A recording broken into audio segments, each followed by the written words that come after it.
So I was actually recommended by Coach Michelle by my son, who works with Oh, her at an in he's a financial advisor and actually works with her.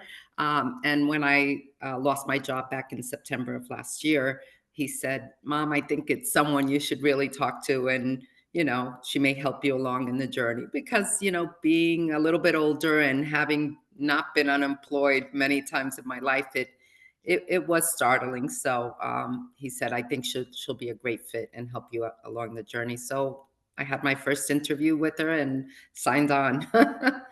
I think I've only interviewed in my life maybe 3 or 4 times. I haven't hopped around in many positions. So um, I think things have changed, right? Especially after COVID and even the way you interview nowadays. Most of my interviews were completely remote. I got hired in this most recent job remotely, so it's not like you're face to face. It's just a different perspective. How you communicate is so much different than 15 years ago. First of all, she allowed me to do an introspective view of what am I worth or mm, what do I have to offer? mhm. Because I think we take for granted a lot of the years of experience we have. And if you've been in the, whatever industry or whatever work you do, sometimes you take what you do for granted. So Mhm. I think by having to write those 3 chapters that she so helps you write along the way for your interview process. I think it helped me do that. Like, what am I worth to someone? What do I have to offer? Then, mostly, that whole LinkedIn profile. I think Mm, the moment that, and I procrastinated, I have to be honest, I procrastinated quite a lot in fixing it, putting in a new picture, and then I'm very critical now when I go into my link to LinkedIn and I see people with glasses or in their vacation outfit. But I definitely think that that was like a changing point. Having a clear, concise LinkedIn page with absolutely. your a professional picture that's or even a banner that states something that stands out in Mm, LinkedIn, so that whether it's recruiters or even people that know you see that that it's important. And even not putting in that open to work, open to work, yeah. which I see that all the time, and I almost feel like writing to them, friends that I know, and say, take that off, because it does, it puts that fear. And I think especially since I was out of work at the time when I started to Mhm. look, I hadn't done that exercise before, and she showed me, regardless of whether you're working or not, you have to keep that relationship going, that Yeah, networking.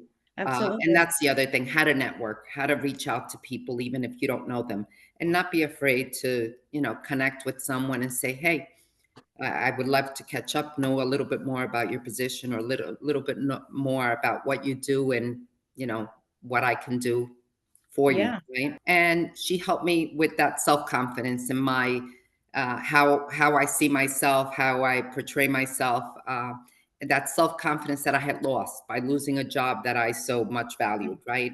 yeah. And being older in the spectrum of my work career and having lost a job which I had never lost before. So she definitely gave me that sense of, you're worth every penny. You're worth more. You have so much to offer because of the years of experience. And finally, I ended up. The worlds are collided or aligned, as I would say, because it came through many different sources. And all of a sudden, I was interviewing for 2 positions at the same time, Oh, kind of wow. racing like who's gonna offer Good for something first. you. Yes, So it yes. was Let it them was fight over awesome. you. It was a great experience. Once you saw that people were actually interested, um, and I interviewed in 1 week. I spoke to the hiring manager simply in a conversation, not even face to face.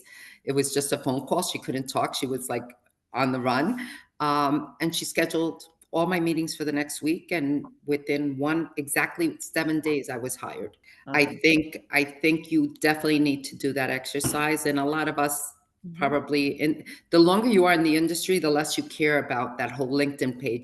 I'm not saying many people are very active in it, You make a good and I've point. learned that those that are growing, as you look at their profiles and stuff, those people that were very active, Mhm. right, and sharing their ideas and their beliefs with other professionals, they get to know who you are.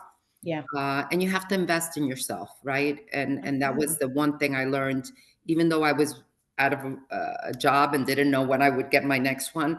I invested in myself. I went to courses, redefined myself a little bit about what my scope of work that I wanted to do, and then invested with Michelle to really get those next steps, refining my resume, which was old school. So she helped me revise it and make sure that it would pass all the tests when going through the system. So absolutely, and it's good that I got introduced to her really early on. I think I was unemployed maybe for 2 weeks when my son referred her, and I jumped on a call, and so within the month I was working with her. Within And one she month. didn't rush me, and she was very honest. It's the end of the year. Things don't always happen, and you have to Mhm, build. If you really want that dream job and you don't want to just take whatever comes your way, you really mhm. have to put in the time, and exercise. And I knew that from industry that end of the year is a terrible time. There's no budget. Right. And, hopefully, and she was very honest. She says, I guarantee you by, March or so, you'll be getting, and that it was exactly that. She helps you see your vision much clearer than what you could have seen it on your own, I think. So thank Michelle for everything she did. She was always there. And let me tell you, if you're a procrastinator sometimes and you're feeling down, Yeah. she is the person to keep you on track, and she will do that.